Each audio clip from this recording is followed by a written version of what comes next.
जय जिनेंद्र बच्चों। आज हम आपको एक स्टोरी सुनाएंगे, एक पॉटर और एक मछली की। एक पॉटर था जिसे हिंदी में कुम्हार भी कहते हैं। वो पॉटर मटके, कुल्हड़ और खूब सारे मिट्टी के बर्तन बनाता था। That Potter was very kind hearted. वो किसी को भी हर्ट या परेशान नहीं करता था।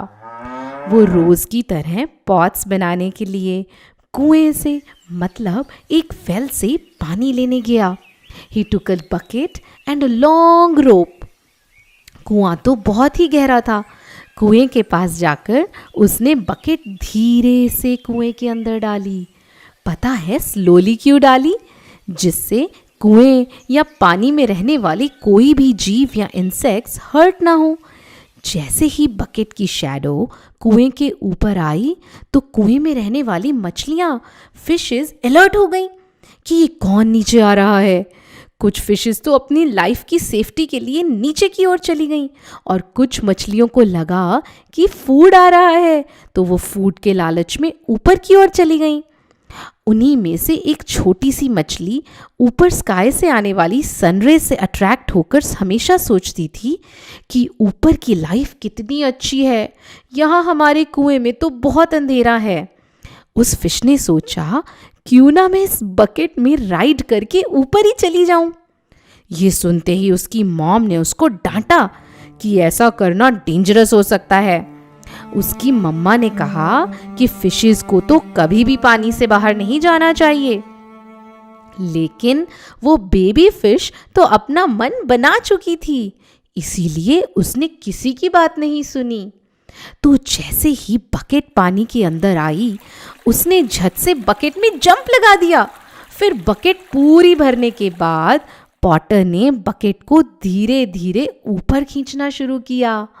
जैसे जैसे बकेट ऊपर आती गई तो लाइट बढ़ती चली गई और वो फिश भी बहुत हैप्पी हो गई। उसने तो पहली बार सनलाइट देखी थी। जैसे ही वो बाहर आई, उसने देखा कि वहाँ पर पास में ही एक और एम्प्टी बकेट रखी है जो कि कॉटन क्लॉथ से ढकी हुई थी। उस कॉटन के क्लॉथ को क्या बोलते हैं?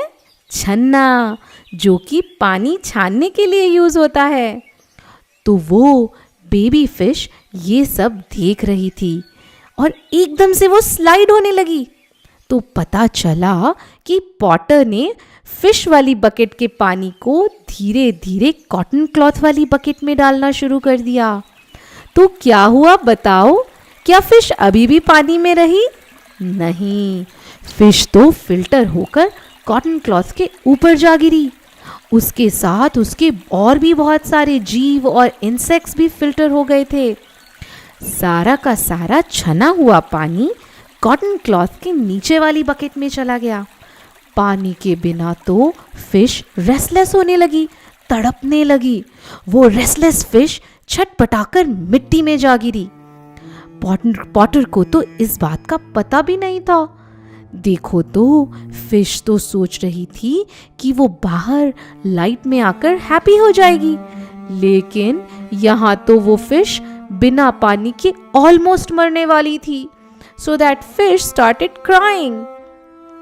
फिश का रोना देखकर मिट्टी को, सॉइल को बहुत दया आई। उसने सोचा कि ये बेचारी तो यहाँ मर जाएगी।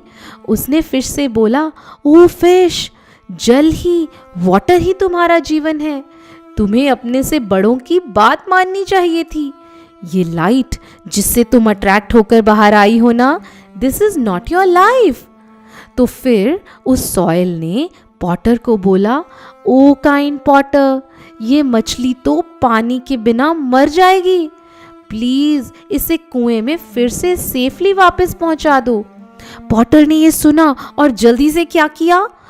क्या उसने फिश को उठाकर पानी में ऐसे ही फेंक दिया? नहीं, पॉटर ने पहले फिश को छन्ने के ऊपर डाला।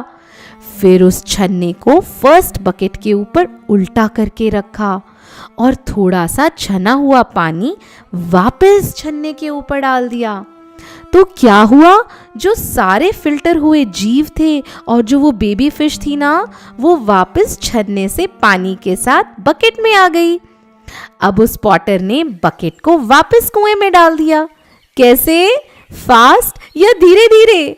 सही कहा, धीरे धीरे। आपको पता है ना, किसी भी कुएं से पानी निकालने के लिए बकेट यूज होती है और उस बकेट पर होती हैं 2 रोप्स।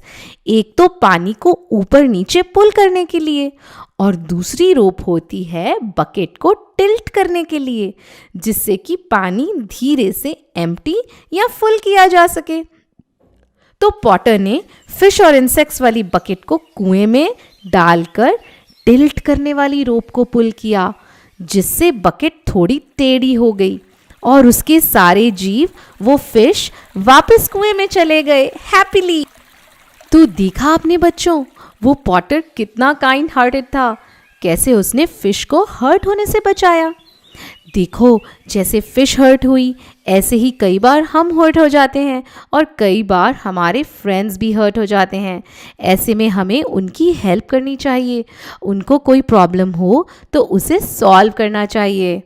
हम जब घर पर होते हैं तो हमें अपने पेरेंट्स, अपने ब्रदर सिस्टर्स, अपने फ्रेंड्स को भी नहीं हर्ट करना चाहिए।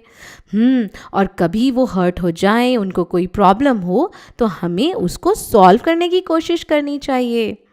अच्छा, जब हम कभी बाहर घूमने जाते हैं ना, तो मालूम है, बहुत सारे छोटे छोटे कीड़े मकोड़े और एंट्स ज़मीन पर क्रॉल करते रहते हैं और अगर हमारा उनके ऊपर पैर आ जाता है ना, तो वो भी हर्ट हो जाते हैं।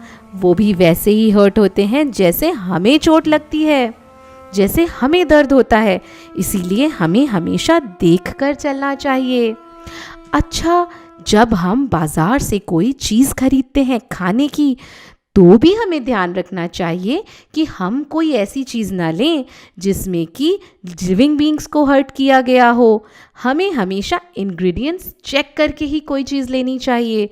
कभी भी ऐसी चॉकलेट्स, केक्स, पिज़्ज़ा जिसमें कोई जीव हो या जिसमें किसी जीव को हर्ट किया गया हो, ऐसा हमें कुछ भी नहीं लेना चाहिए। हम जो soap, toothpaste, lotions, creams etcetera खरीदते हैं, हमें वो भी इंग्रेडिएंट्स चेक करके लेने चाहिए कि कहीं उनको एनिमल्स पे टेस्टिंग ना करा गया हो या उनमें एनिमल इंग्रेडिएंट्स नहीं हो। तो चलो, आज हम सब प्रॉमिस करते हैं कि कोई भी जीव अगर कभी हर्ट होता होगा तो हम उसे बचाने की कोशिश करेंगे। हम किसी भी जीव को अननेसेसरीली हर्ट नहीं करेंगे, सभी जीवों पर दया करेंगे। करेंगे ना? जय जिनेंद्र।